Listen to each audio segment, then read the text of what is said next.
Mario Kart. Yeah, baby, we're talking about it. You asked for it. No, you haven't. I have. Make the video. Fine. I love Mario Kart. I've been buying consoles just for the sole purpose of getting Mario Kart. I remember when I saw the Nintendo Switch, they were adding Mario Kart 8, and I was like, hell yeah, I'm gonna play it. And I got the Nintendo Switch, and then I got Super Mario Odyssey.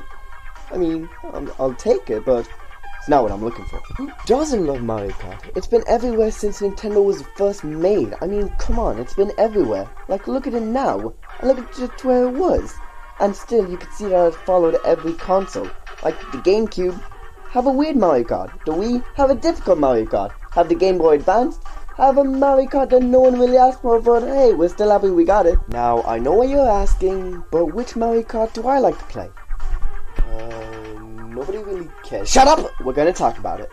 It all started in 1992 on the SNES. Nintendo were using Mario for everything. I mean, come on, it was the most recognizable character, so they kinda had to.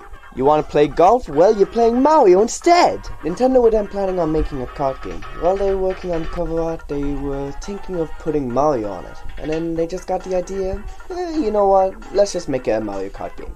And here we have Super Mario Kart. And yep, we've really come a long way. We boot the game up and we get this very cool, innocent intro screen. It's really classy and it shows the buttons at the back, it shows a few markings on the ground, and even the drivers drive by. And yeah, it's very childish and innocent, yet kind of wholesome in a way. We have 50cc, 100cc, and 150cc, and this will become a staple for future Mario Kart games. Well, aside from Mario Kart 8. Alright, ladies and gentlemen, now let's check out today's races. We have Mario, Luigi, Yoshi, Bowser, Infant, Koopa, and Toad. What a weird character to pick from. I mean, you won't even pick Donkey Kong? What? The future is now, old man. What the fuck? Alright, now let's take a look at the cups. We have Mushroom Cup, Flower Cup, Star Cup, and Special Cup. And yeah, pretty good races. Until you realize that it's all the same tracks. God damn it! And then you start to boot up the game and... whoa. This is weird to look at. I mean, come on, how are you able to play like this? I feel like this design choice is only meant for very few people in this world. Finally, a game for me! Now, I don't know if you ever played Super Mario Kart before, but if you have, then you know that a lot of the tracks are just kind of the same. Like, look at the difference between this track and this track. Yep, they're the same track. But seriously, you're not gonna look at the game and go, yeah, I'd rather play Donut Plains 1 than play Donut Plains 2. And what's your reward for beating a cup? Well, you get to go in the stadium and oh my god, free sushi! But you're most likely never gonna end up winning a cup because the other racers cheat. Like, look at all the individual characters who get their own individual item. It's just not fair, you know? I mean, come on, Yoshi just gives birth mid-race? Well, looking back on it, this isn't the best Mario Kart game. But at the time, people thought it was incredible because they had no idea what the future had in store. Alright, now let's move on to Mario Kart 64! 1996, the year when Nintendo just went fuck it edges. They were just after making Super Mario 64, so they thought, you know what, why don't we do this with the kart series? So here we have Mario Kart 64. If Super Mario Kart was the introduction of Mario being in a racing game, then Mario Kart 64 is the introduction of Mario Kart.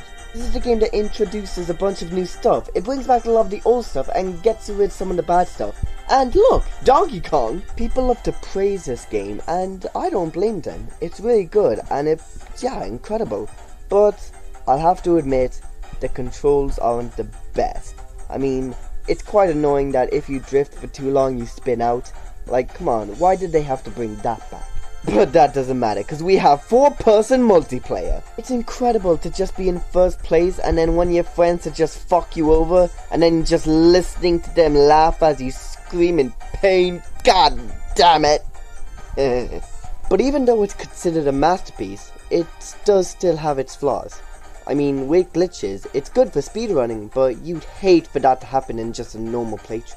Then we have Mario Kart Super Circuit, and a little trick this game has is the title is not what it seems, because this game is not super. I mean, it's a good game, and it's a great game just to take on the go, but for 100%, it can be a bit bullshit. Like, I mean, come on, what the hell even is the star system? And Super Circuit has the same issue with the first Super Mario Kart, because a lot of the tracks just repeat and repeat and repeat. And some of them are just boring, like the one with Shy Guy Beach. Like, come on, I'm meant to be driving. I don't want to watch a movie. But hey, the final Rainbow Road track is probably one of the best Rainbow Roads I've ever played in my entire life. I mean, come on, give it a go. The walls are made of ramps. That's a very interesting idea. And is it just me, or is the battle mode for this game just kind of lazy? I mean, there's not really much you can do when experimenting on how to attack other players, you know? I mean, come on, half the fun of battle mode is acting like you in one of those Call of Duty trick shots montage. He's got the green shell, he's hitting out on Mario, and oh my god, he's Next is Mario Kart Double Dash. And out of all the games that I'm talking about, this has to be the best of them all. And the reason why it's one of the best is because it has the most important aspect any video game should have. And that is replayability. I mean, come on, 2 races in one kart. What is this, Red Bull? Now, I will admit, for a first player, the controls can be a bit wonky to get used to, but when you do get used to them, the game becomes significantly easier. It also introduces significant items for certain characters, and that has to be one of the most incredible things I ever seen in a racing game. It's like that thing that was in Super Mario Kart, but now you're actually able to use it. I guess Nintendo really do learn from their mistakes. Well, sometimes. The battle mode tracks aren't the best, but hey, they make up for it with fantastic racing tracks. So yeah, this is the great game.